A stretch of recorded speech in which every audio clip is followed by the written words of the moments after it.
एक आरामदायक चैतन्य स्थिति को आसिबा पाई आपणक निजस्व कौशल व्यवहार करंतु।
ट्वेल्व 21 एसेंशन पोर्टल एक्टिवेशन रे साहाय्य करिबा पाई एही ध्यान को एक उपकरण भाबरे व्यवहार करिबा को आपणकर उद्देश्य दर्शांतु।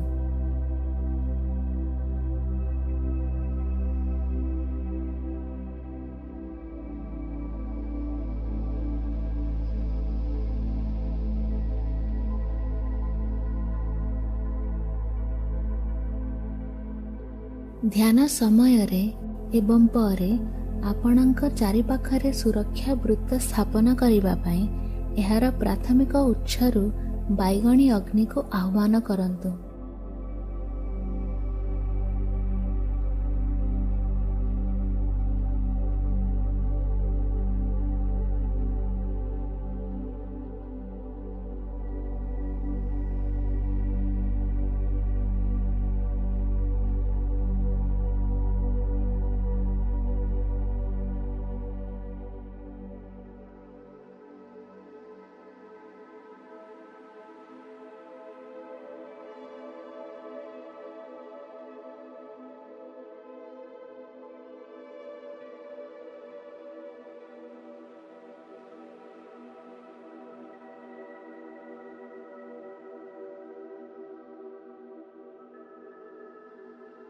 आलोकर सेवा करू नथिबा जेकोनोसी जिनिस को स्थानांतर करिबा को कहंतु।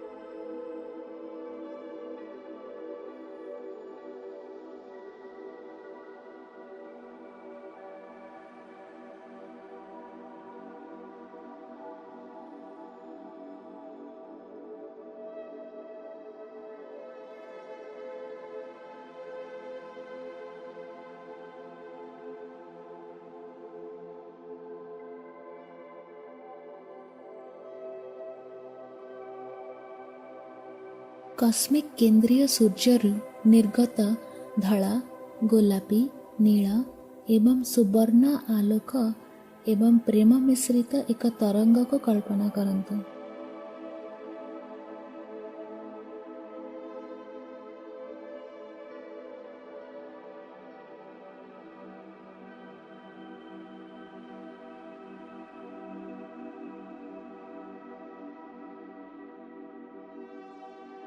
जहाँ तापरे आम ब्रह्मांडर समस्त गैलेक्सीर केंद्रीय सूर्य को बंटन करा जाउछि।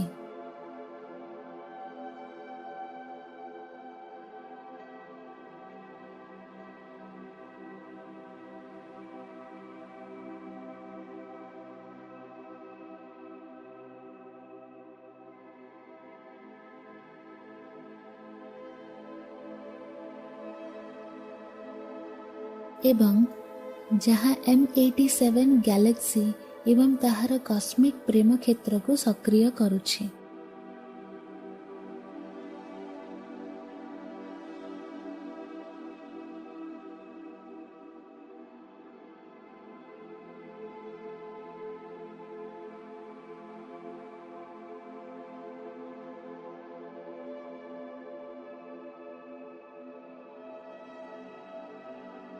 ତାପରେ କଳ୍ପନା କରନ୍ତୁ ଯେ ଏହି ଆଲୋକ ଏବଂ ପ୍ରେମ ଗ୍ୟାଲେକ୍ଟିକ୍ କେନ୍ଦ୍ରୀୟ ସୂର୍ଯ୍ୟ ଦେଇ ପ୍ରବେଶ କରୁଅଛି।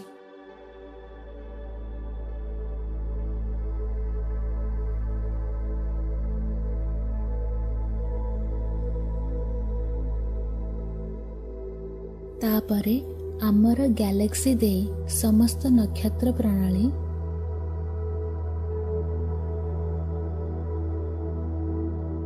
ବିଶେଷ କରି ପ୍ଲେଡିସ୍ ଦେଇ ଏବଂ ତାହାର ଗ୍ୟାଲେକ୍ଟିକ୍ ପ୍ରେମ କ୍ଷେତ୍ରକୁ ସକ୍ରିୟ କରୁଛି।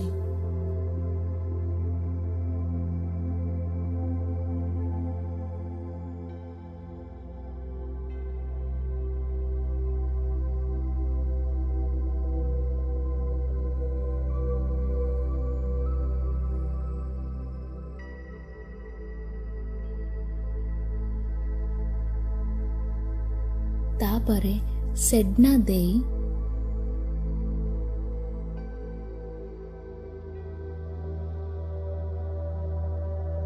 ପ୍ଲୁଟୋ,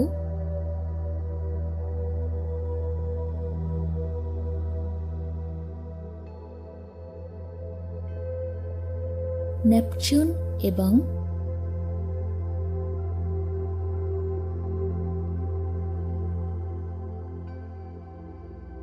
ୟୁରାନସ୍ ଦେଇ ଆମ ସୌରମଣ୍ଡଳରେ ପ୍ରବେଶ କରୁଛି।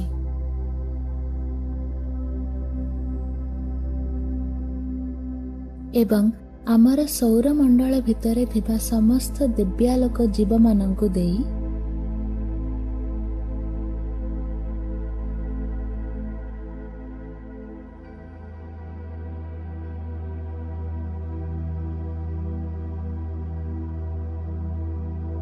ଏବଂ ତାପରେ ପୃଥିବୀ ଗ୍ରହର ପୃଷ୍ଠ ଏବଂ ଭୂଗର୍ଭରେ ଥିବା ସମସ୍ତ ପ୍ରାଣୀମାନଙ୍କ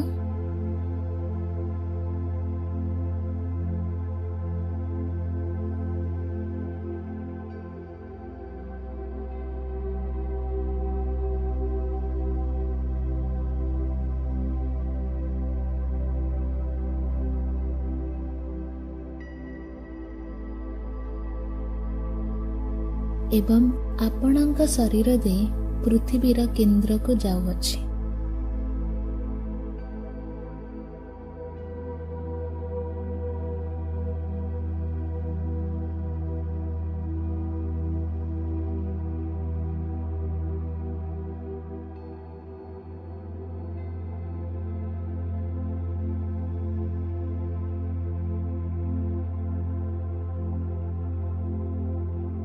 କଳ୍ପନା କରନ୍ତୁ ପୃଥିବୀରେ ଘଟୁଥିବା ଘଟଣାଗୁଡ଼ିକର ଗତିପଥ କିପରି ସମ୍ଭବତଃ ସକାରାତ୍ମକ ସମୟ ସୀମାରେ ପରିବର୍ତ୍ତନ ହେଉଛି। ସମସ୍ତ ଦୁଃଖ ଯନ୍ତ୍ରଣା, ସମସ୍ତ ଯୁଦ୍ଧ, ସମସ୍ତ ବିଶ୍ୱ ଆଧିପତ୍ୟରୁ ଦୂରେଇ ହୋଇଯାଉଛି।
କଳ୍ପନା କରନ୍ତୁ ଧଳା, ଗୋଲାପୀ, ନୀଳ ଏବଂ ସୁବର୍ଣ୍ଣ ଆଲୋକ ଏବଂ ପ୍ରେମ ସମସ୍ତ ଅସମାନତା, ସମସ୍ତ ଦାରିଦ୍ର୍ୟକୁ ଦୂର କରୁଛି ଏବଂ ସମସ୍ତ ମାନବ ଜାତି ପାଇଁ ପ୍ରଚୁରତା ଆଣୁଅଛି।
ମାନବ ଜାତିର ଏକ ମହାନ ଆଧ୍ୟାତ୍ମିକ ଜାଗରଣ ଏବଂ ଏକ ନୂତନ ପୁନର୍ଜାଗରଣର ଜନ୍ମ କଳ୍ପନା କରନ୍ତୁ।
କଳ୍ପନା କରନ୍ତୁ, ଏକ ନୂତନ ମହାନ କସ୍ମିକ ଚକ୍ର କୁମ୍ଭ ଯୁଗରୁ ଆରମ୍ଭ ହେଉଅଛି, ଯାହା ପୃଥିବୀର ସମସ୍ତ ପ୍ରାଣୀଙ୍କ ପାଇଁ ଶୁଦ୍ଧ ଆଲୋକ, ପ୍ରେମ ଏବଂ ଆନନ୍ଦ ଆଣୁଅଛି।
ଆଲୋକର ବିଜୟ ହେଉ।